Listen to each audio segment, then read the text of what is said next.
حاضرین اور ناظرین کرام، السلام علیکم ورحمۃ اللہ وبرکاتہ۔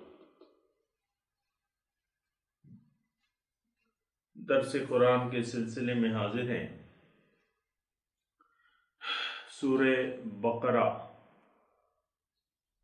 آیت نمبر 45 سے اس کا آدھا حصہ ہو گیا ہے۔ اعوذ باللہ من الشیطان الرجیم، بسم اللہ الرحمن الرحیم۔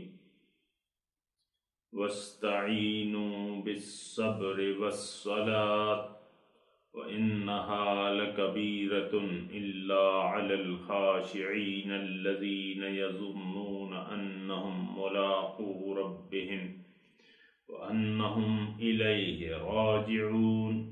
يا بني إسرائيل اذكروا نعمتي التي أنعمت عليكم وأني فضلتكم على العالمين واتقوا يوما لا تجزي نفس عن نفس شيئا ولا يقبل منها شفاعة ولا يؤخذ منها عدل ولا هم ينصرون۔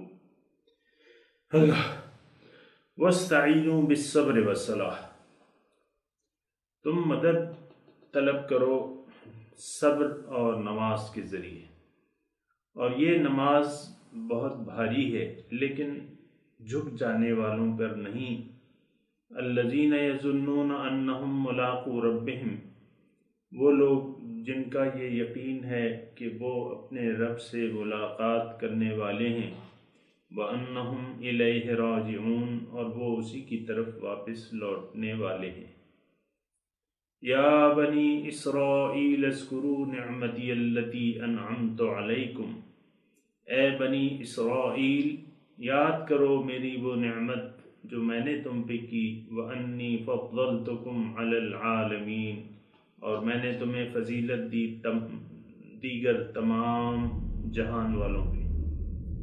وَاتَّقُوا يَوْمًا لَا تَجْزِي نَفْسٌ عَن نَفْسٍ شَيْئًا، اور ڈرو اس دن سے جس دن کام نہیں آئے گا ایک نفس دوسرے کے کچھ بھی، اور نہ قبول کی جائے گی ان کے کسی سے شفاعت سفارش۔ وَلَا يُؤْخَذُ مِنْهَا عَدْلٌ، اور نہ لیا جائے گا ان سے کوئی معاوضہ۔ وَلَا هُمْ يُنصَرُونَ، اور نہ ان کی مدد کی جائے گی۔ اللہ سامعین اکرام، سورہ بقرہ مدنی سورہ ہے، اور آپ کو جس طرح کہ معلوم ہے کہ سورہ مدنی کی یہ دوسرے سال کی، یعنی دوسری ہجری کی یا اس کا نزول ہے، اور وہاں مخاطبین میں یعنی ایک تو مقامی مسلمان تھے، اور ساتھ ایک وہ مسلمان تھے جو گزشتہ نبی کے ماننے والے تھے، یعنی حضرت موسیٰ علیہ السلام کے، جنہوں نے اپنے آپ کو یہودی کہتے تھے وہ مسلمان یہودی اپنے آپ کو کہلاتے تھے۔ تو اس کے بارے میں ہم نے بات کی ہے۔ گزشتہ سبق وَاسْتَعِينُوا بِالصَّبْرِ وَالصَّلَاةِ، کہ تم مدد چاہو اللہ تعالیٰ سے صبر کے ذریعے۔ صبر کا میں نے آپ کو معنی بتایا تھا کہ مضبوط ارادہ اور قصد اور ارادہ اور ضبط نفس، اپنے آپ کو کنٹرول کر لینا، یہ صبر کا مفہوم ہے۔ اور نماز، سامعین اکرام نماز کے بارے میں نے تھوڑی سی بات کی تھی، لیکن یہ اتنا وسیع موضوع ہے نماز کا کہ دین جو ہے وہ تمام، یعنی ہمارے ذہن میں تو اس وقت دین کی کوئی شکل ہمارے سامنے نہیں ہے۔ ہم اور آپ جس معاشرے میں رہ رہے ہیں، جس دنیا میں، جس حالات کار میں رہ رہے ہیں، وہاں اسلامی معاشرے کا کوئی نمونہ ہمارے سامنے موجود نہیں ہے۔ اللہ اللہ۔ تو اسلام، یہ ایک بات یاد رکھے اور یاد رکھیں، اور بس یاد رکھیں، اور میں کیا کہہ سکتا ہوں، اس کے لیے تو نہ ہم کوئی کوشش کر سکتے ہیں، نہ خود کو بدل سکتے ہیں، لیکن اسلام جو ہے، اللہ، اسلام جو ہے وہ ایک جماعت کا نام ہے، کہ مسلمانوں کی ایک جماعت ہونی چاہیے، مسلم معاشرہ وجود میں آنا چاہیے، اور دین اسلام کو دیگر ادیان پر غالب ہونا چاہیے۔ اللہ اللہ۔ یعنی اسلام جو ہے جماعت کے بغیر اس کا کوئی تصور نہیں ہے، اوپر سے لے کر نیچے تک ایک جماعت میں، ایک رسی میں، ایک لڑی میں سب لوگ پروئے جاتے ہیں مسلم معاشرے میں۔ ایک جو ہے، ایک مسلمان دوسرے کا بھائی ہے، اور مسلمان ایک جسم کی مانند ہیں۔ حضور صلی اللہ علیہ وسلم فرماتے ہیں کہ ایک عضو کو اگر تکلیف پہنچتی ہے تو دوسرے کو بھی اس کا اثر پہنچتا ہے۔ ایسا کوئی نمونہ سامعین کرام ہمارے سامنے وجود میں نہیں ہے، نہ ہماری اس کے لیے کوئی کوشش ہے، اجتماعی کوشش۔ انفرادی کوشش کے متعلق تو میں کہہ نہیں سکتا، لیکن کوئی اجتماعی نہ تو ایسی جماعت ہے جو دین اسلام کو بحیثیت دین غالب کرنے کی کوششوں میں مصروف ہو۔ آپ کو میں نے حضرت عمر رضی اللہ تعالی عنہ کی ایک مقولہ سنایا تھا۔ وہ فرماتے ہیں کہ لا اسلام الا بالجماعہ، اسلام جو ہے جماعت کے بغیر ہو ہی نہیں سکتا۔ ولا جماعت الا بالامیر، اور جماعت جو ہے وہ ایک امیر کے بغیر نہیں ہو سکتی۔ ولا امیر الا بالطاعہ، امیر نہیں ہو سکتا جب تک کہ اس کی اطاعت نہ کی جائے۔ اللہ اکبر۔ تو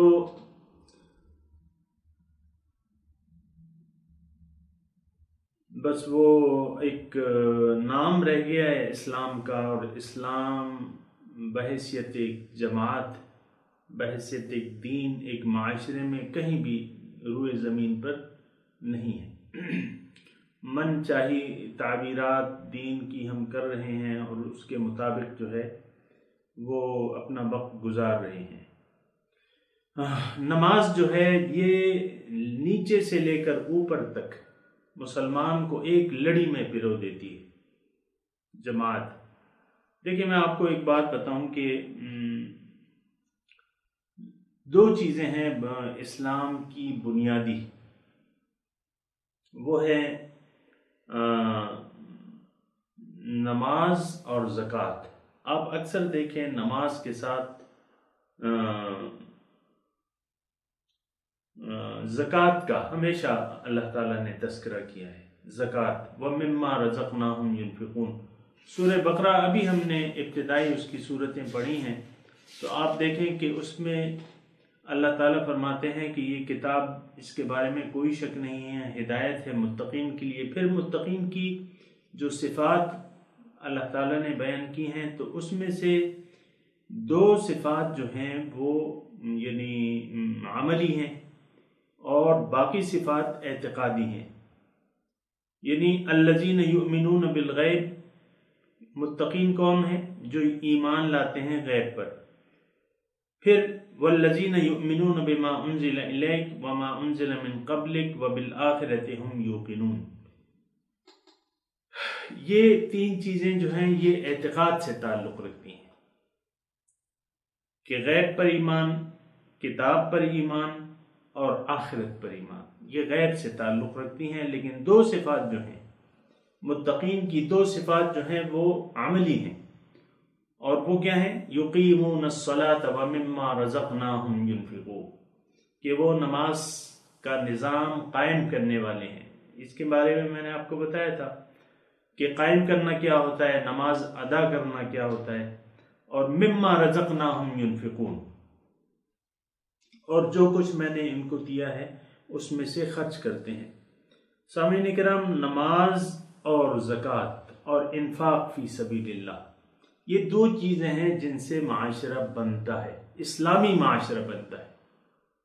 انفاق فی سبیل اللہ، اللہ کی راہ میں خرچ، زکوٰۃ ہو یا صدقات ہو، اس سے معاشرے میں، یعنی آپ کو پتہ ہے کہ مال کی مثال معاشرے میں خون کسی ہے، اللہ تعالیٰ اس کو خون یعنی معاشرہ بلڈ اپ کرنا چاہتا ہے زکوٰۃ اور خیرات سے۔ یمحق اللہ الربا ویربی الصدقات، اللہ تعالیٰ سود کو مٹاتا ہے اور صدقات کو ترقی دیتا ہے۔ تو یہ دو چیزیں ہیں سامعین کرام، کہ ایک تو نماز ہے اور دوسری زکوٰۃ ہے۔ تو زکوٰۃ یا انفاق فی سبیل اللہ سے تو آپ کا معاشرہ بڑھے گا، معاشرے سے ناہمواریوں کا خاتمہ ہوگا اور معاشرہ خوشحال ہو جائے گا۔ آپ کو پتہ ہے کہ زکوٰۃ کا نظام جب فعال ہو گیا مسلم معاشرے میں، تو ایک وقت ایسا آیا کہ زکوٰۃ لینے والا کوئی نہ رہا، لوگ زکوٰۃ لیے پھرتے تھے، لینے والا کوئی نہ ہوتا تھا۔ تو یہ برکات ہیں اسلامی نظام کی۔ تو نظام اسلام دو چیزوں پہ بنیادی طور پہ کھڑا ہوتا ہے، یہ صدقات پہ اور نماز کے نظام پہ۔ نماز کے بارے میں نے آپ کو بتایا تھا کہ نماز جو ہے وہ ایک اجتماعی ہیئت ہوتی ہے، مسلمانوں کی ایک اجتماعی صورت ہوتی ہے۔ میں نے آپ کو کہا محلے کی مسجد سے آپ دیکھیں، محلے کی مسجد سے لے کر آپ بیت اللہ شریف تک تشریف لے جائیں، یہ ایک نظام ہے نماز کا۔ ہفتے کے 7 دن مسلمان حاضر ہوتے ہیں اپنی مسجد میں، اور پھر ایک ہفتے کے بعد ایک جامع مسجد میں وہ جمع ہوتے ہیں جمعے کے نماز کے لیے، پھر ایک سال میں ایک مرتبہ ایک عیدگاہ میں حاضر ہوتے ہیں عید کی نماز کے لیے 2 مرتبہ، اور پھر تمام دنیا کے لوگ جو ہیں ہر سال اکٹھے ہوتے ہیں ایک مسجد میں جو کہ اللہ تعالیٰ کا گھر ہے، بیت اللہ شریف۔ تو یہ دیکھیں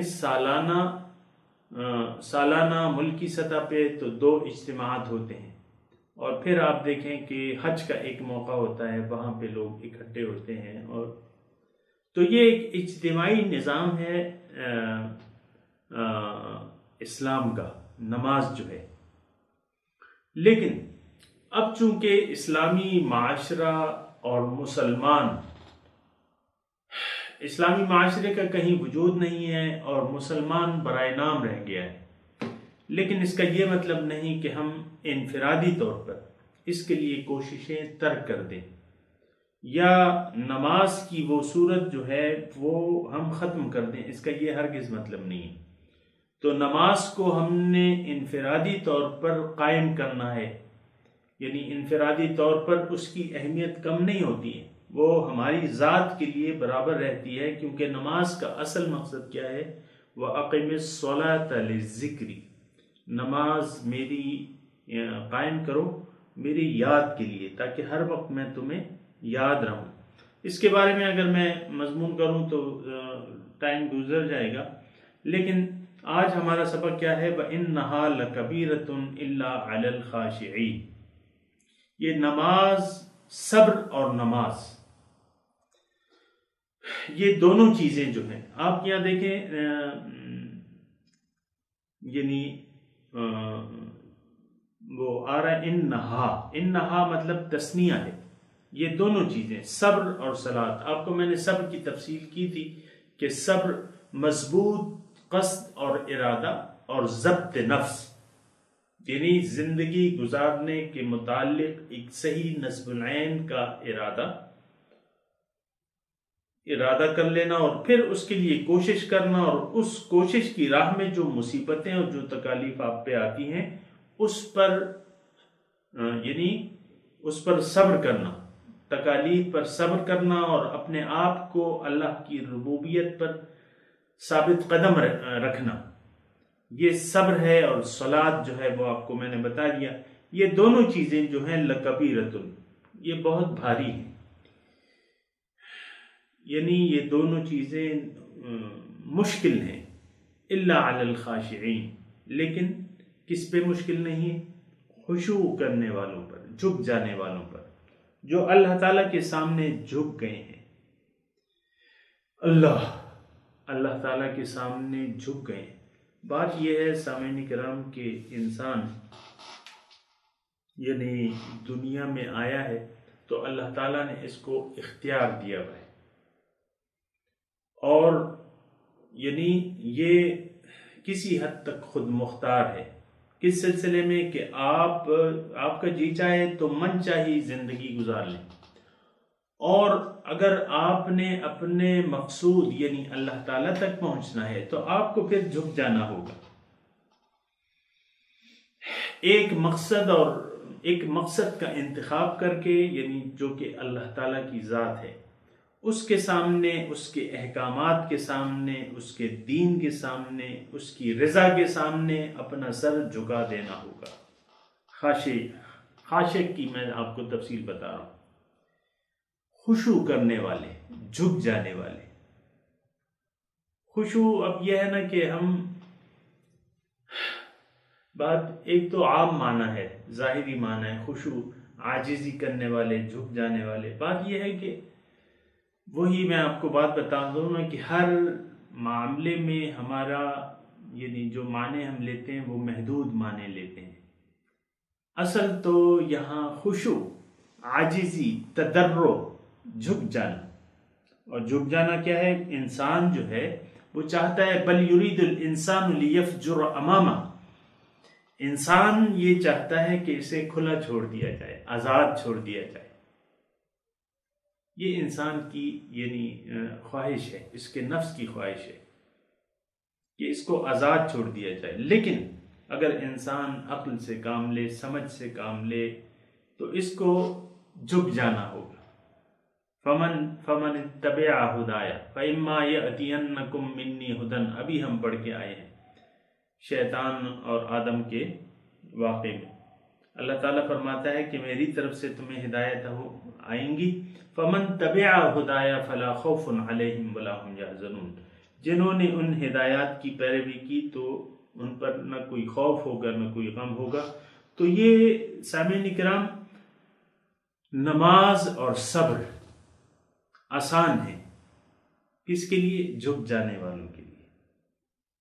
اور آپ دیکھیں یہ معنی جو ہے بالکل حقیقت سے قریب تر ہے، بلکہ حقیقت بھی یہی ہے کہ لوگ جو دل جھکے ہوئے نہیں ہیں اللہ کی یاد کے سامنے، تو پھر یہ دونوں کام جو ہیں اس کے لیے ان کے لیے مشکل ہوتے ہیں۔ ضبط نفس، حالات جو آتے ہیں اس پر، مختلف تکالیف اور مصیبتیں جو قانون الہی کے تحت آتی ہیں، اس پر پھر صبر کرنا، یہ ذرا مشکل کام ہے۔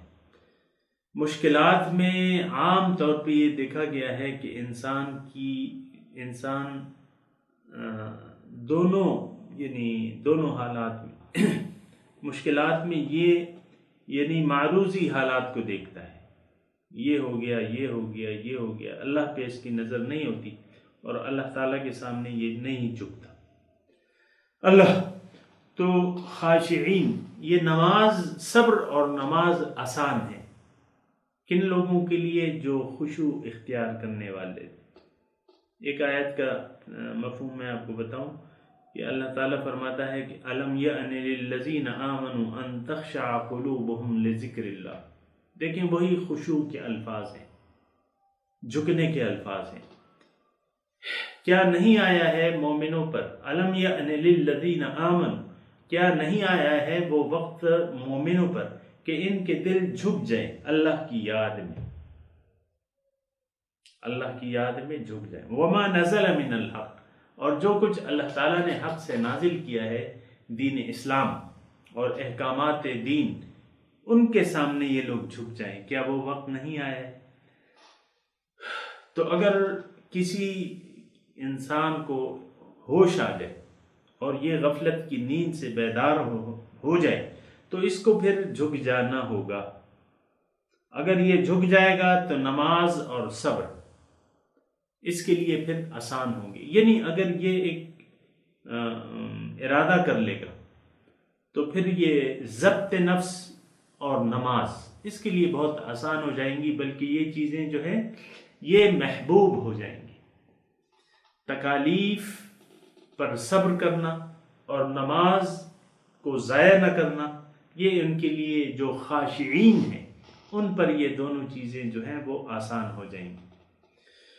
اللہ، اب تفصیل آ رہی آگے کہ یہ خاشعین کون ہیں، یہ جھک جانے والے کون ہیں، کون جھکیں گے اور کون نہیں جھکیں گے۔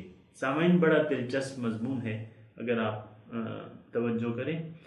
خاشعین الذین یظنون انہم ملاقو ربہم، یہ وہ لوگ ہیں جن کا یہ گمان ہے۔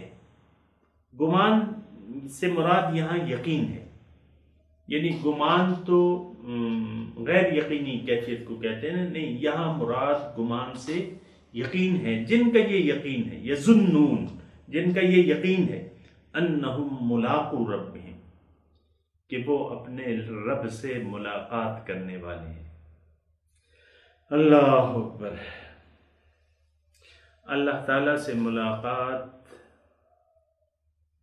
مومن کا مقصد زندگی ہے، یعنی وہ اس کے لیے کوشش کرتا رہتا ہے، تو پھر اور اس کی سوچ کیا ہوتی ہے کہ رب سے ملاقات ہونی ہے۔ اللہ، یا ایھا الانسان انک کادح الی ربک کدحا فملاقیہ، اے انسان تم خوب محنت کرتے ہو اللہ کی راہ میں، خوب کوشش کرتے ہو، فملاقیہ، بس جان لو، یقین رکھو کہ اس کی ملاقات ہو جائے گی، تمہاری ملاقات اس سے ہو جائے گی۔ فملاقیہ، دیکھیں، لقاء، ملاقو ربہم، یہ الفاظ تھوڑے سے غور کریں اس پر۔ یظنون انہم ملاقو ربہم، مومن کی زندگی کا محور کیا ہوتا ہے؟ وہ تو زندگی تمام اللہ کے لیے گزارتا ہے۔ کئی بود یا رب کے ملاقات شود، روح سوئے احدیت رود۔ مولانا روم ہمارے شیخ پڑھتے تھے، اس کا مولانا روم کا ایک شعر پڑھتے تھے، کئی بود یا رب کے ملاقات شود، اے اللہ کب ہوگی کہ تجھ سے میری ملاقات ہو جائے گی، اور روح سوئے احدیت رود، اور میری روح احدیت کی طرف پرواز کر جائے گی۔ کئی بود یا رب کے ملاقات شود، کب ہوگی؟ موت جو ہے سامعین کرام، ویسے تو یعنی زندگی میں بھی یہ نہیں کہ اللہ تعالیٰ تو ہر وقت ہمارے ساتھ ہی ہے، وَهُوَ مَعَكُمْ أَيْنَمَا كُنْتُمْ، اللہ تعالیٰ سے ملاقات یہاں بھی آپ کی ہوتی ہے، ہو سکتی ہے، ہوتی ہے، ایسی کوئی بات نہیں ہے کہ یہاں آپ کی، لیکن سامعین کرام اس میں درجات ہوتے ہیں، درجات ہوتے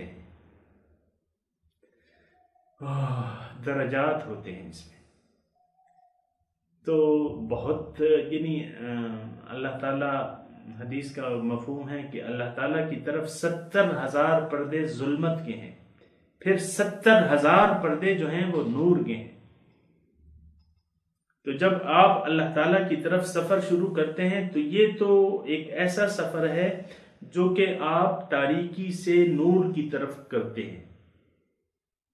اس میں اللہ تعالیٰ آپ کا دوست ہوتا ہے، آپ کا مددگار ہوتا ہے۔ اللہ ولی الذین آمنوا یخرجہم من الظلمات الی النور، اللہ تعالیٰ مومنوں کا دوست ہے، کارساز ہے، ان کو نکالتا ہے، یخرجہم من الظلمات، ظلمات سے نور کی طرف لے جاتا ہے. لیکن یہ سفر سامعین کرام اتنا یعنی میں کہہ رہا ہوں کہ اتنا جلدی طے نہیں ہوتا. لیکن بات آئی ہے تو کر لیتے ہیں. یہ انسان کی اپنی ول، اپنے وہ جو ارادہ وہ کرتا ہے اس پر ہوتا ہے. سامعین کرام اللہ تعالیٰ تو ہم سے دور نہیں ہے، یہ بات تو کسی شک و شبہ سے بالا ہے. وَإِذَا سَأَلَكَ عِبَادِي عَنِّي فَإِنِّي قَرِيب، اور جب تجھ سے میرے بندے میرے بارے میں پوچھیں تو آپ انہیں کہہ دیں میں قریب ہوں. یہ یعنی دور کی بات نہیں ہے. بات یہ ہے کہ ساری اس میں جو دار و مدار ہوتا ہے وہ انسان کے اپنے ارادے پر ہوتا ہے. حدیث کا مفہوم میں نے آپ کو بتایا تھا، دوبارہ بتا رہا ہوں کہ اللہ تعالیٰ ارشاد فرماتے ہیں کہ بندہ میرے پاس ایک ہاتھ آتا ہے تو میں 2 ہاتھ اس کے پاس آتا ہوں، یعنی دگنا. میرے پاس وہ ایک بالشت آتا ہے تو میں 1 ہاتھ آتا ہوں، 1 ہاتھ آتا ہے 2 ہاتھ میں اس کے قریب ہو جاتا ہوں. وہ میرے پاس چل کے آتا ہے، میں اس کے پاس دوڑ کے جاتا ہوں. سامعین کرام یہ نہ سمجھیں کہ اللہ تعالیٰ ہم سے دور ہے یا اس کی ملاقات بہت مشکل ہے. اللہ یہ نہ سمجھے، آسان ہے، بہت آسان ہے. لیکن یہ ہے کہ اس کے لیے ہر وہ کام جو آسان بھی ہو اس کے لیے بھی ایک ارادہ ہونا چاہیے، کچھ کوشش ہونی چاہیے. وَمَنْ أَرَادَ الْآخِرَةَ وَسَعَى لَهَا سَعْيَهَا فَأُولَئِكَ كَانَ سَعْيُهُمْ مَشْكُورًا. جن لوگوں نے ارادہ کر لیا باطن کا اور اس کے لیے اس کے مطابق کوشش کی، وَسَعَى لَهَا سَعْيَهَا اس کے لیے اس کے مطابق کوشش، فَأُولَئِكَ كَانَ سَعْيُهُمْ مَشْكُورًا ان لوگوں کی کوشش کی قدردانی کی جائے گی. اللہ تعالیٰ تو بڑا قدردان ہے، بڑا مہربان ہے. اور یہ سارا سسٹم تو ہوا ہی اس لیے ہے کہ ہم اللہ تعالیٰ کے قریب ہو جائیں، اللہ کے قریب ہو جائیں، اس سے ملاقات کر لیں. اللہ تو ملاقات، اللہ کی ملاقات مشکل نہیں ہے. لیکن آپ کو میں نے کہا کہ درجات ہوتے ہیں، اس میں درجات یعنی یہاں بھی اللہ کی ملاقات جو ہے تو وہ ایسی مشکل بات نہیں ہے. کسی نہ کسی طریقے سے اللہ تعالیٰ یعنی یہاں ملاقات ہو جاتی ہے. میں ملاقات کی بات کر رہا ہوں، ملاقات. لیکن اس کے پھر درجات ہیں. لیکن مرنے کے بعد جب آپ یہ جسم چھوڑ دیں گے اس کے بعد وہ سفر جاری رہے گا. قیامت کے دن، حشر کے دن جو ہے وہ کھل کے ہمارے سامنے وہ ذات موجود ہو.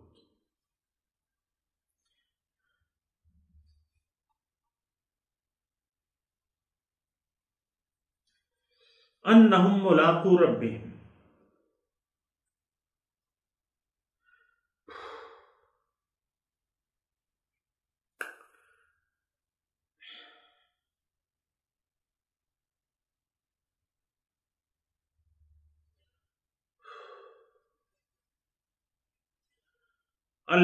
الذین یظنون انہم ملاقو ربہم، جن کا یہ گمان ہے کہ ان کی ملاقات رب سے ہو جائے گی. اور وَأَنَّهُمْ إِلَيْهِ رَاجِعُونَ اور وہ اس کی طرف واپس لوٹ کر جائیں گے.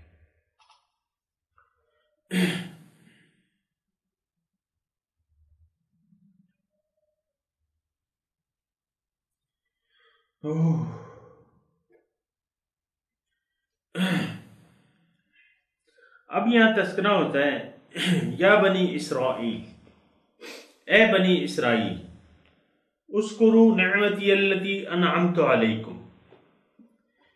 اللہ اب بنی اسرائیل کو جو کہ حضور صلی اللہ علیہ وسلم پر ایمان لانے کے لیے تیار نہ تھے، اللہ تعالیٰ ان کو اپنی نعمتیں گنوا رہا ہے۔ اے بنی اسرائیل، یاد کرو بھئی، میری وہ نعمت یاد کرو جو میں نے تم پہ کی تھی، اور میں نے تمہیں فضیلت دے دی تھی تمام جہان والوں پر۔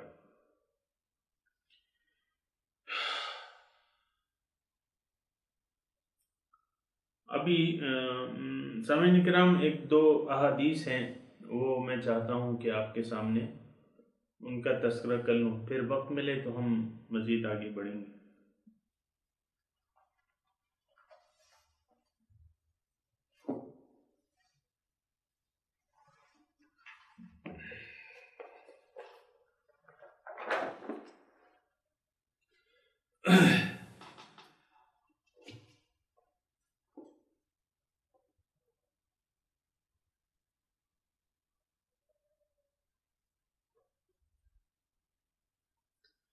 اللہ ان ابن عباس، حضرت ابن عباس رضی اللہ تعالی عنہ وہ فرماتے ہیں، قال لما نزلت وانذر عشیرتک الاقربین۔ میرے خیال سے یہ حدیث ہم نے پڑھ لی تھی۔ دوسری حدیث ہے وعن ابی ہریرہ قال لما نزلت وانذر عشیرتک الاقربین دعا النبی صلی اللہ علیہ وسلم قریشا۔ حضرت ابو ہریرہ رضی اللہ تعالی عنہ فرماتے ہیں کہ جب نازل ہوئی یہ آیت وانذر عشیرتک الاقربین کہ آپ ڈرائیے اپنے نزدیکی رشتہ داروں کو، دعا النبی صلی اللہ علیہ وسلم، تو حضور صلی اللہ علیہ وسلم نے دعوت دی قریش کو، اپنے جو قریبی رشتہ دار تھے ان کو بلایا، ان کو دعوت دی، اور فاجتمعوا تو وہ جمع ہو گئے، فعما وخصا تو انہوں نے عام خطاب بھی کیا، ان سے تمام کو بھی مخاطب کیا، اور مخصوص لوگوں کو یعنی خاندانوں کو بھی انہوں نے خطاب کیا۔ فقال یا بنی کعب بن لوئی، ان کا اے بنی کعب بن لوئی، انقذوا انفسکم من النار، اپنے آپ کو آگ سے بچا لو۔ یا بنی مرہ بن کعب انقذوا انفسکم من النار، اپنے آپ کو آگ سے بچا لو۔ یا بنی عبد الشمس، اے بنی عبد الشمس انقذوا انفسکم من النار، اپنے آپ کو آگ سے بچا لو۔ یا بنی عبد مناف انقذوا انفسکم من النار، اپنے آپ کو آگ سے بچا لو۔ یا بنی ہاشم، اے بنی ہاشم انقذوا انفسکم من النار، اپنے آپ کو آگ سے بچا لو۔ یا بنی عبد المطلب انقذوا نفسکم من النار، یہ سب وہ ان کے جو رشتہ دار تھے اور ان کے مختلف خاندان تھے، ان کے حضور صلی اللہ علیہ وسلم نام لے رہے ہیں اور ان کو کہہ رہے ہیں کہ بھئی تم اپنے آپ کو آگ سے بچا لو۔ اللہ، یا فاطمہ، پھر اپنی بیٹی کو مخاطب کرتے ہیں، کیونکہ ایک رشتہ تو بیٹی کا بھی ہے، قریبی رشتہ دار۔ انقذی نفسک من النار، اپنے آپ کو اے فاطمہ آگ سے بچا لو، یعنی ایسے اعمال کرو کہ تم آگ سے بچ جاؤ۔ فإنی لا املک لکم من اللہ شیئا، کیونکہ میں تمہارے لیے اللہ سے کچھ بھی اختیار نہیں رکھتا اللہ کے سامنے، اگر تمہارا عمل جنت میں جانے کا نہ ہوا تو میں اختیار نہیں رکھتا تمہارے۔ اللہ، غیر ان لکم رحما سأبلھا ببلالھا، صرف اتنا ہے، میرا تو اور کوئی اختیار نہیں چلتا، لیکن یہ ہے کہ تمہارے ساتھ میری ایک قرابت داری ہے، اور اس کے جو پانی ہے، جو رشتہ داری کا پانی ہے، اس سے میں بھی گیلا ہوتا ہوں۔ سأبلھا ببلالھا، یعنی تم لوگ اگر اچھے کام کرو گے تو میری طرف نسبت ہوگی کہ یہ ایسے ہیں، ایک ایسے اچھے لوگ ہیں، یا برے کام کرو گے تو پھر میری طرف. تو اتنا ہے کہ بس یہی میرا تمہارا تعلق اتنا ہے کہ تم جو ہو غیر ان لکم رحمن، ما سوائے اس کے کہ جو ہمارا تمہارا رشتہ ہے، اور اس سے میں گیلا ہوتا ہوں، اس کے پانی سے میں بھی گیلا ہوتا ہوں. اور کوئی اپنے آپ کو آگ سے بچا لو. یہ تمام خاندان کو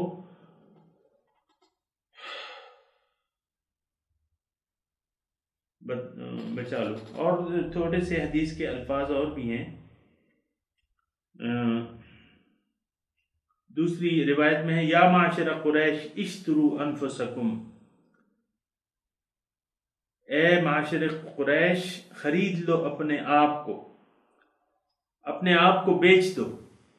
لا اغنی عنکم من اللہ شیئا، یعنی اپنے آپ کو اللہ کے رضا کے عوض بیچ دو، کیونکہ لا اغنی عنکم من اللہ شیئا، اللہ کے سامنے تمہارے میں کچھ بھی کام نہیں آؤں گا. وَيَا بنی عبد مناف لا اغنی عنکم من اللہ شیئا، اللہ کے سامنے میں تمہارا کوئی کام نہیں آ سکوں گا. یا عباس بن عبد المطلب لا اغنی عنک من اللہ شیئا، اللہ کے سامنے میں تمہارا کچھ کام نہیں آ سکوں گا. وَيَا صفیۃ عمۃ رسول اللہ، اے صفیہ حضور صلی اللہ علیہ وسلم کی خالہ، لا اغنی عنک من اللہ شیئا. یا فاطمہ بنت محمد صلی اللہ علیہ وسلم سلینی ما شئت من مالی لا اغنی عنک من اللہ شیئا. اے فاطمہ بنت محمد، اپنی بیٹی کو مخاطب کر کے کہہ رہے ہیں کہ سلینی ما شئت، تم جو چاہو مجھ سے مانگ لو میرے مال سے، من مالی، تم جو چیز بھی چاہو دنیا میں، جو کچھ بھی میرے پاس ہے میں تمہیں دینے کو تیار ہوں، مانگ لو مجھ سے. لیکن قیامت کے دن اللہ کے عذاب کے سامنے میں تمہارے کام کچھ بھی نہیں آؤں گا. حضور سامعین کرام، بہت ایک بنیادی حدیث ہے، اور یعنی اس سے ہم اپنے لیے جو سبق حاصل کر سکتے ہیں تو وہ یہ ہے کہ ہم نے تو آسرے باندھے ہوئے،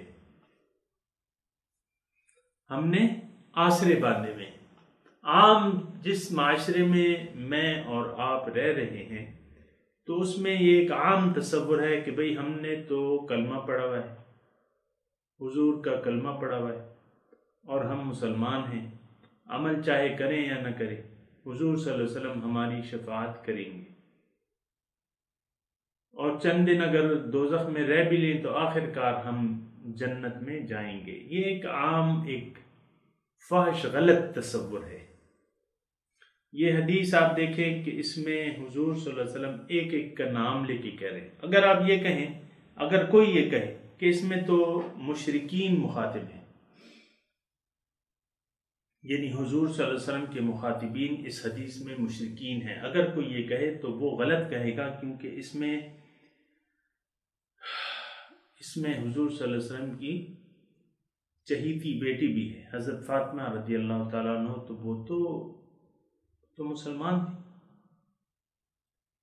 تو ایسی بات، ایسا سوچنا غلط ہے، بلکہ یہ ایک حقیقت ہے کہ ہر انسان کو اس کے اپنے عمل کے نتائج کا سامنا کرنا پڑے گا. وَوُفِّيَتْ كُلُّ نَفْسٍ مَا كَسَبَتْ، اللہ تعالیٰ کہہ رہا ہے کہ میں پورا بدلہ دوں گا ہر نفس کو جو کچھ بھی اس نے کمایا ہے، نیکی کمائی ہے، برائی کمائی ہے. اللہ تعالیٰ کہہ رہا ہے کہ میں اس کا بدلہ ضرور دوں گا، اس کو میں انصاف کروں گا. یہ نہیں کہ کسی نے برائیاں کمائی ہیں اس کو میں جنت میں بھجوا دوں، اور جس نے نیکیاں کی ہیں اس کو میں دوزخ میں بھجوا دوں. یا نیکیوں کرنے والے اور برائیاں کرنے والوں کو میں اکٹھا کر دوں جنت میں، یہ بھی نہیں ہوگا۔ اللہ تعالیٰ اب یہ دیکھیں، ایک جو تصور غلط ہیں وہ اس کو مٹا دیجئے، اپنے ذہن سے، اپنی ذہن کی تختی سے مٹا دیجئے۔ صرف ہمارا عمل، کل امرئ بما کسب رہین، اللہ تعالیٰ فرماتا ہے کہ ہر ایک اپنے کیے میں رہن ہے، جو کچھ اس نے کمایا ہے، جو کچھ کیا ہے وہ اس میں رہن ہے۔ اور ہم جو کچھ بھی کر رہے ہیں، آپ یقین رکھیے کہ ہماری ایک کتاب بن رہی ہے، اس کتاب میں سب کچھ جو ہے وہ لکھا جا رہا ہے، اچھا یا برا، جو کچھ بھی ہم کر رہے ہیں۔ اور قیامت کے دن وہ کتاب کھلی کتاب کی صورت میں ہمیں ہمارے ہاتھ میں، ہمارے گلے میں لٹکا دی جائے گی، اور پھر ہم سے کہا جائے گا اقرأ کتابک، اپنی کتاب پڑھ لو بھئی، اپنے اعمال کی کتاب پڑھ لو۔ کفا بنفسک الیوم علیک حسیبا، آج کے دن تم اپنے احتساب کے لیے خود ہی کافی ہو، دیکھ لو تم نے جو کچھ کیا ہے، لیکن جو کچھ کیا ہے اس کو تم نے بھگتنا ہوگا۔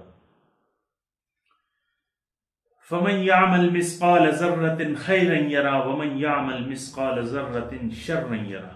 اللہ تعالیٰ یہ دیکھیں، یہ احادیث، یہ قرآن اور حدیث بالکل واضح ہے صورت میں۔ یعنی یہ تصور نہ رکھیں کہ آپ زبان کے کلمہ پڑھنے سے کسی طریقے سے چھوٹ جائیں گے۔ اپنے آپ کو آپ نے خود آگ سے بچانا ہے۔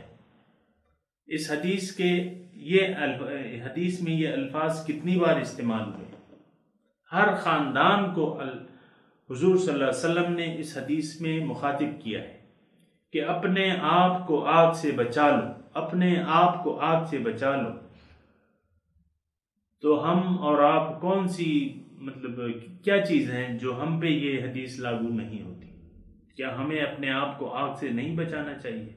ہم تو ایک بے فکری میں زندگی گزار رہے ہیں، کوئی فکر نہیں، آگ سے بچنے کی کوئی فکر ہی نہیں ہے۔ حالانکہ وہاں کوئی وَلَا تَزِرُ وَازِرَةٌ وِزْرَ أُخْرَى، کوئی بوجھ اٹھانے والا کسی اور کا بوجھ نہیں اٹھائے گا۔ تو بات یہ ہے کہ غلط تصورات، غلط عقائد یہ نہیں رکھنے چاہیے۔ آپ نے خود اپنے آپ کو اپنے اعمال کی وجہ سے، اپنی کوشش سے دوزخ سے بچانا ہے۔ اللہ اکبر۔ یہ مضمون قرآن میں ایک اور طریقے سے بھی آیا ہے، وَإِن مِّنكُمْ إِلَّا وَارِدُهَا كَانَ عَلَى رَبِّكَ حَتْمًا مَّقْضِيًّا۔ ہر شخص دوزخ پہ ورود کرے گا۔ انسان اگر اپنی اصلاح کی فکر نہ کرے، ایک بات جو ہے میں آپ کو کہہ رہا ہوں، اور اس کو اگر آپ نوٹ کر سکتے ہیں تو نوٹ کر لیں۔ ہم انسان، ہماری جو بھی حیثیت ہے اس وقت وہ آپ کے سامنے ہے، میرے بھی سامنے ہے، کہ ہم با اختیار ہیں۔ اللہ تعالیٰ نے ہمیں اختیار دیا ہوا ہے، ہدایت دے کے با اختیار بنایا ہے۔ فَمَنْ شَاءَ فَلْيُؤْمِنْ وَمَنْ شَاءَ فَلْيُكْفُرْ، جس کا جی چاہے تو ایمان لے، اور جس کا جی چاہے اس سے انکار کر دے۔ تو یعنی وہ بات میں یہ کہہ رہا ہوں کہ ہم بحیثیت انسان دوزخ کے گھڑے پر کھڑے ہوئے ہیں، اس کے کنارے، دوزخ کے گھڑے کے کنارے کھڑے ہوئے ہیں۔ اگر ہم بیدار نہ ہوئے، غفلت کی نیند سے اگر ہم بیدار نہ ہوئے تو دوزخ میں جا گریں گے۔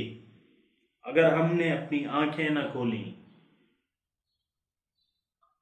اور حق کو نہ دیکھا، حق کو نہ پہچانا، تو یقیناً دوزخ کے گڑھے میں ہم گر جائیں گے۔ ایک بات ہے، یہ آپ نوٹ کر لیں، اس پر آپ مجھ سے مزید سوال کر سکتے ہیں، اور کہ بھئی یہ کیسی بات کر رہے کی ہے آپ نے۔ ہم یعنی انسان جب پیدا ہو جاتا ہے، بالغ ہو جاتا ہے، تو دوزخ یعنی اگر یہ سوچ اور سمجھ اور عقل اور فکر سے کام نہ لے تو یقیناً یہ دوزخ میں دوزخ کے گڑھے میں گر جائے گا۔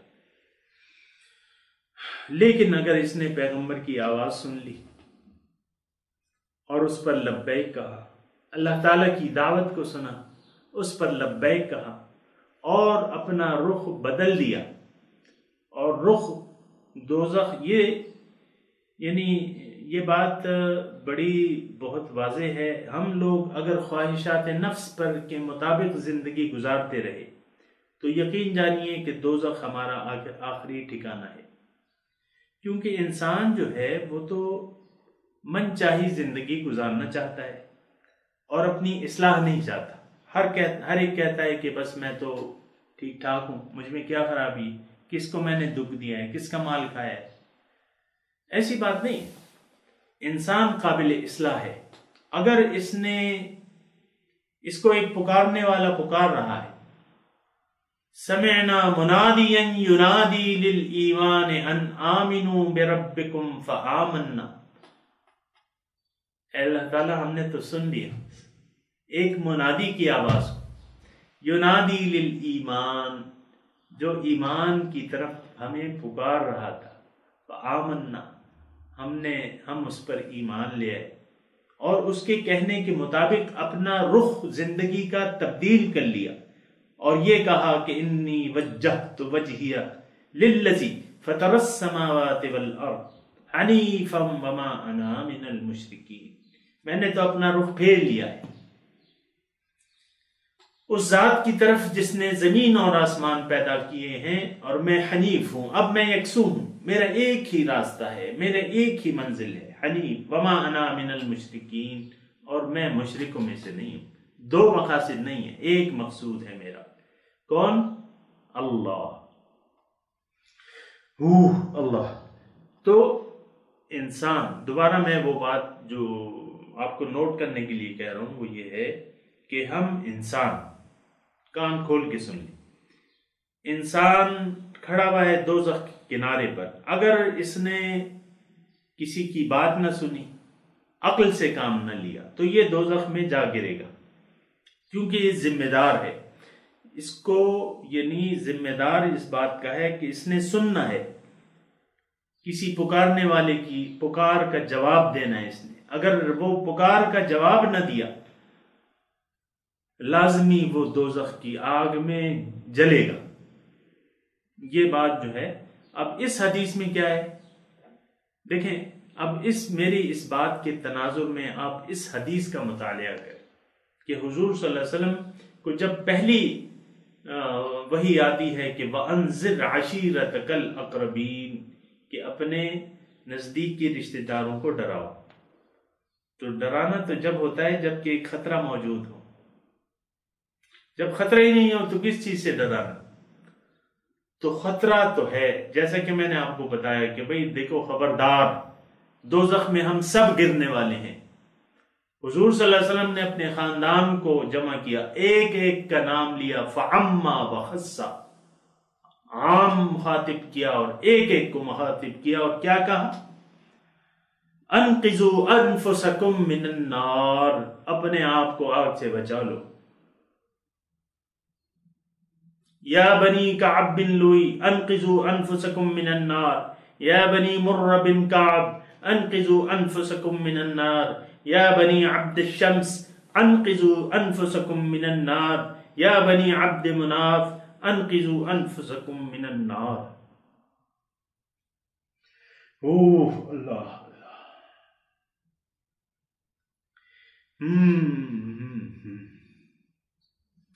بات یہ ہے کہ سوچنا چاہیے، تھوڑا سا سوچنا چاہیے۔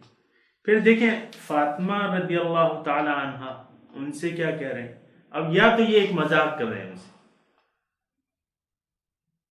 نعوذ باللہ من ذالک، حضور صلی اللہ علیہ وسلم، اور ایسا مذاق کہ دوزخ کے بارے میں مذاق، یعنی یہ خطرہ جو تھا یہ حضور صلی اللہ علیہ وسلم کی بیٹی کو بھی درپیش تھا۔ اس پہ آپ ذرا سوچیں، دیکھیں نوح علیہ السلام کی بیوی، ان کا بیٹا، لوط علیہ السلام کی بیوی، وہ غرق ہو گئی، وہ جہنم کی آگ میں جلیں گی کہ نہیں جلیں گی؟ نوح علیہ السلام کی بیوی اور ان کا بیٹا یہ دونوں دوزخ میں ہیں، قرآن اس پر شاہد ہے۔ لوط علیہ السلام کی بیوی دوزخ میں جلیں گی، قرآن اس پر شاہد ہے۔ دیکھیں یہ رشتے تو کوئی کام نہیں آئیں گے، ہم نے تو ویسے ہی ایک وہ بنایا ہوا ہے اپنا۔ ہاں اتنا ہے کہ حضور صلی اللہ علیہ وسلم کی جو آل ہے، جو اولاد ہے، جو بنی ہاشم ہیں، ان پر ان کا احترام ہمارے ذمے لازم ہے، کیونکہ ایک نسبت ہے، ان کے اعمال جو کچھ بھی ہوں وہ جانے، اللہ جانے۔ لیکن اگر ہم یعنی حضور صلی اللہ علیہ وسلم کے عاشق ہیں، ان سے محبت کرتے ہیں، تو ان کے خاندان سے بھی ہم نے محبت کرنی ہوگی۔ یہ ایک نقطہ ہے، دیکھیں وہ چیز الگ ہے لیکن یہ چیز الگ ہے۔ اعمال، ہر انسان کے اعمال اس کے ساتھ ہیں، لیکن ہمارا اگر کوئی کہے کہ بنی ہاشم آل رسول ہمارے لیے قابل احترام نہیں ہے، یہ بات غلط ہے۔ نہیں، وہ ہمارے لیے سب سے زیادہ معزز ہے۔ دنیا کے لوگوں میں آل رسول ہمارے لیے سب سے زیادہ معزز ہے،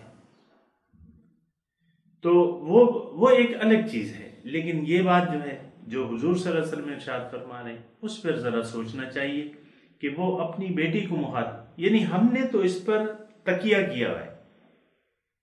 بعض اگر کوئی ایسے ذہنیت ہیں یا کچھ ایسے لوگ سن رہے ہیں جن کا کوئی نسبی تعلق ہے کسی اعلیٰ ہستیوں سے، تو وہ غلط فہمی میں نہ پڑیں، کیونکہ اس حدیث میں حضور صلی اللہ علیہ وسلم جو ہے وہ ہمیں بتا رہے ہیں، یہ متفق علیہ حدیث ہے، یعنی تمام بالکل کھری حدیث ہے کہ حضور صلی اللہ علیہ وسلم نے اپنی بیٹی کو بھی مخاطب کر کے کہا ہے کہ انقذی نفسک من النار یا فاطمہ، انقذی نفسک من النار فإنی لا املک لکم من اللہ شیئا۔ میرا کوئی اختیار نہیں ہے اللہ تعالیٰ کے سامنے جب آپ کھڑی ہوگی، اگر آپ کے اعمال صحیح نہیں ہوں گی تو میرا کوئی اختیار نہیں ہے۔ تو یہ سامعین کرام ایک تصور ہے کہ ہم نے ایک غلط فہمی میں ہمیں ڈال دیا گیا ہے کہ بھئی تم نے کلمہ پڑھ لیا بس تمہارا بیڑا پار ہے۔ ایسی بات نہیں ہے، ہر انسان دوزخ کے گڑھے پر ہے اگر اس نے کلمہ پڑھ لیا اور کلمے کے تقاضوں پر عمل کیا تو پھر تو ٹھیک ہے، کلمے کے تقاضے پر عمل کیا تو اور اپنا رخ بدل لیا، دوزخ کی طرف سے رخ پھیر لیا اور رحمان کی طرف رخ کر لیا، پھر تو بیڑا پار ہے۔ وَسَعَى لَهَا سَعْيَهَا مَنْ أَرَادَ الْآخِرَةَ وَسَعَى لَهَا سَعْيَهَا فَأُولَئِكَ كَانَ سَعْيُهُمْ مَشْكُورًا، جنہوں نے ارادہ کیا آخرت کا اور اس کے لیے اس کی مطابق کوشش بھی کی، فَأُولَئِكَ كَانَ سَعْيُهُمْ مَشْكُورًا، تو ان لوگوں کی کوشش جو ہے اس کی قدر کی جائے گی۔ اللہ اکبر۔ تو بات یہ ہے کہ دونوں قرآن اور حدیث ہمارے لیے روشنی ہے، اور اس روشنی سے ہمیں فائدہ کرنا چاہیے۔ جو تاریکیاں معاشرے نے، غلط خیال کے لوگوں نے ہمارے دلوں میں بٹھا دی ہیں یا معاشرے کی وجہ سے ہم متاثر ہو گئے ہیں، جو غلط خیال، ان کو، ان تاریکیوں کو، ان سیاہیوں کو دل سے نکال دینا چاہیے، اس غلط لکھے ہوئے کو مٹا کر صحیح املا لکھیں۔ صحیح املا کیا ہے؟ قرآن اور حدیث۔ وآخر دعوانا ان الحمد للہ رب العالمین، والسلام علیکم ورحمۃ اللہ وبرکاتہ۔